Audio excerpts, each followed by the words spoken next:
question.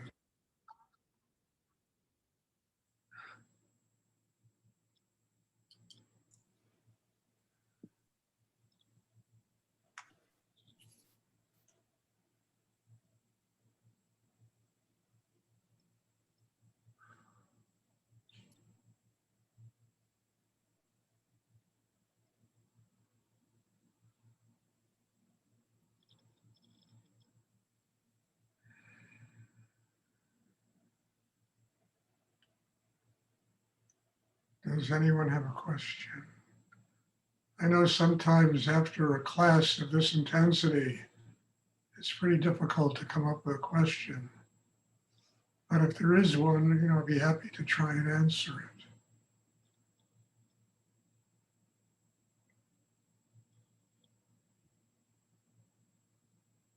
Hi, Stuart, it's Paula. Yesterday you said you were tired of speaking of a particular subject, and I just wanted to ask you to be patient. Because patience is my middle name. I know. Sometimes you explain things differently, and sometimes I'm at a different place and I hear it and accept it differently. And so honestly, I know people who have studied with me for 20 years that first hear it. When you're ready, you hear it. You understand? yes, That's why I have to keep repeating these things, because people have to grow into them and be ready to hear them. And when that time comes, so bingo, it's like one of those cartoons, the light going off in your head, suddenly the whole yes, thing falls into place. So I say I'm tired, I kid around, but I don't talk. It just comes out of me in response to questions people ask. Sometimes just the energy flows and comes out in words. And it usually, it usually touches just about everybody who's in the meditation in some way. And then through building of an inner life, one gets to a place where, bingo, okay, yes, yes, yes, that is taking me to another level in my life. I finally have been ready to hear that.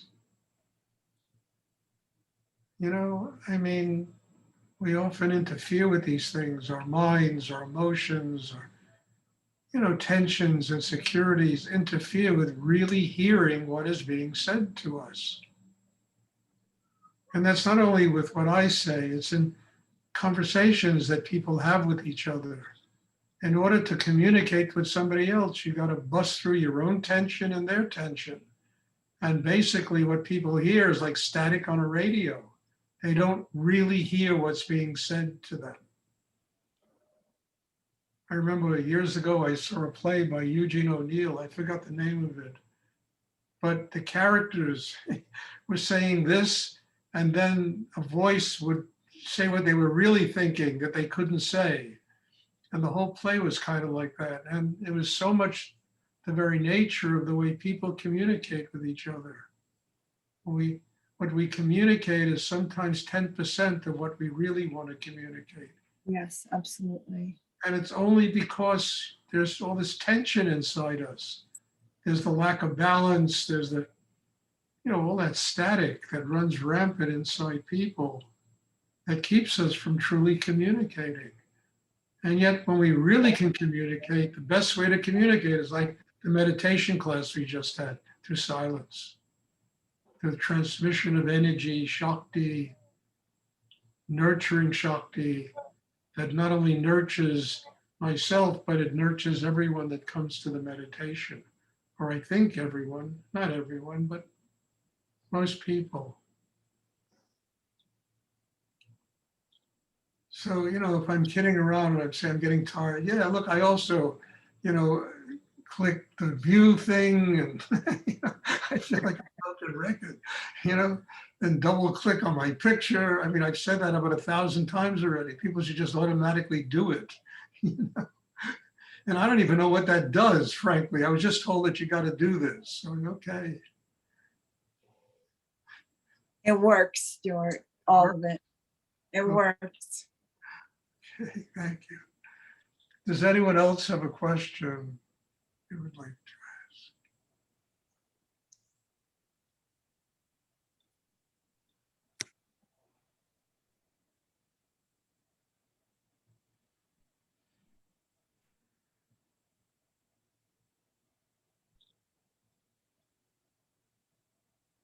I'll ask something, Stuart. Rudy was talking about, this is lineages, lifetimes. I mean, you talk about it of breaking through, like not just our tension, but ancestral, really for a long time. So it's this patience piece. Yet, in the moment, there's the ever-present state of enlightenment. So can you just discuss, the benefit in the current, like of now, even though it can take a long time? Look, you get down to the reality of it. When everybody's enlightened, everybody's connected to God, everybody is alive because of spirit, but most of us live about a football field behind ourselves. We live in the shadow of ourselves, and we wind up in the shadow of ourselves because, the tension, the insecurity, the problems we have inside ourselves that force us to not live in a state of enlightenment because, the very nature of what goes on and the chaos that goes on inside most people keeps them from living in the present, in the moment, in a state of enlightenment. That's why one has to work on themselves. It's so that we can catch up to ourselves. You understand? We can catch up to the moment, to the present, build a system inside that enables us to do this. It's really a kind of a tragic state of affairs because, people are basically living, manifestations of God's energy. At the same time, most of life is run according to the dictates of the mind, the ego, the emotions, sexual energy. And those dictates keep us from truly being enlightened. They create a lot of tension, a lot of anxiety, a lot of problems for people. First of all, because they're not used consciously inside ourselves. They're almost always used as a way of connecting with the external world. And that, creates a lot of problems. So yes, everybody is a child of God. Everybody's a manifestation of God's energy. But people live, some a football field, some couple of miles, some across the country from where they are, based upon how much chaos is inside them.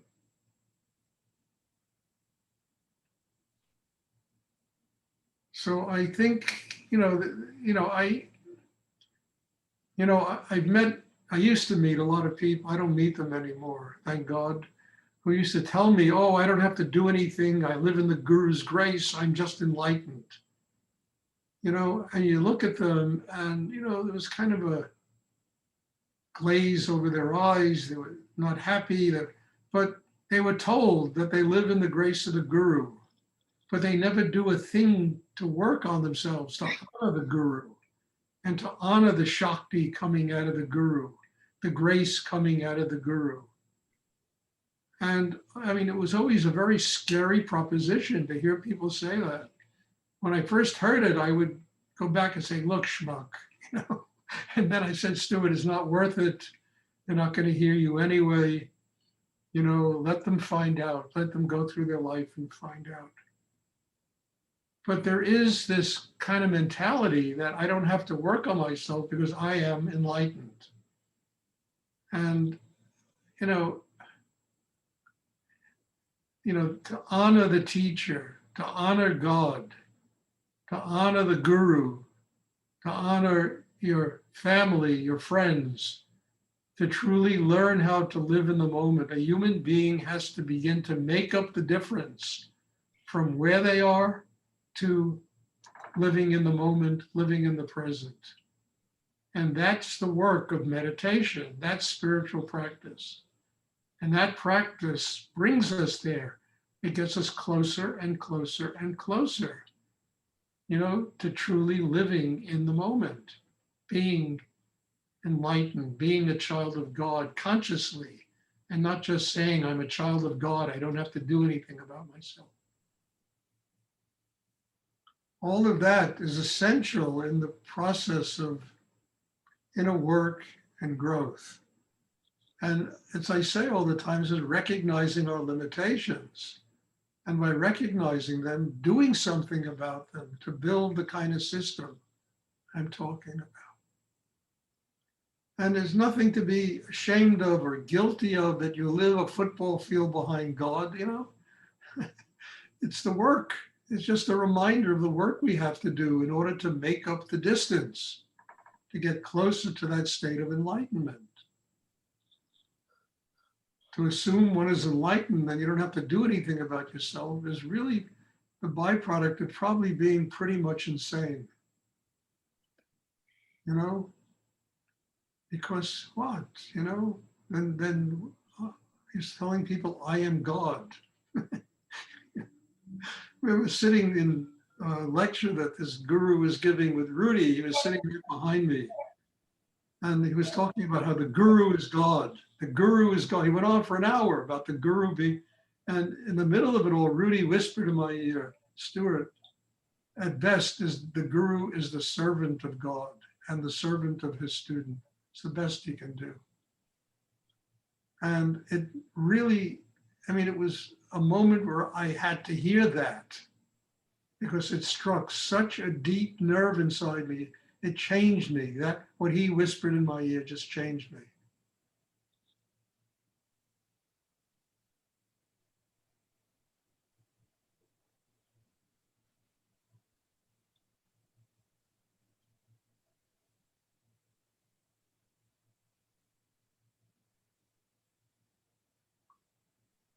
And then he told me after I taught my first class, he said, next year in Big Indian, first I'll teach, then you'll teach, and then we'll show cartoons. That was also an enlightening moment for me to know that I can be replaced by Bugs Bunny. So I shouldn't take this too serious. I shouldn't let my ego get involved. Really.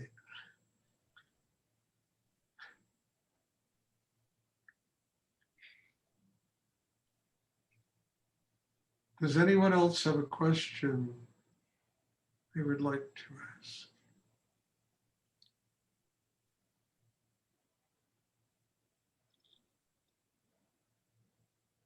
And yes, there were times I let my ego get involved, and I frankly can tell you my life became a nightmare. Became a nightmare. And I discovered the less of me doing this, the more there is of God and the healthier the situation is. Does anyone else have a question they would like?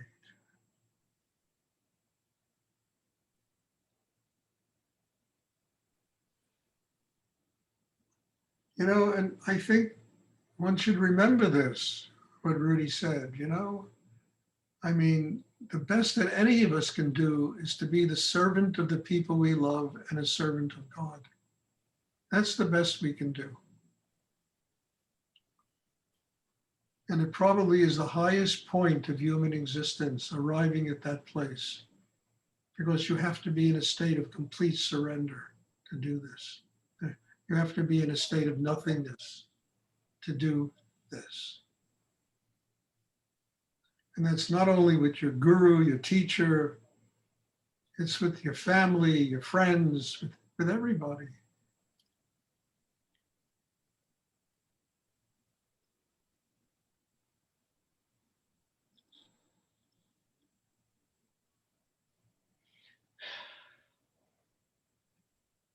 Does anyone else have a question they would like to ask?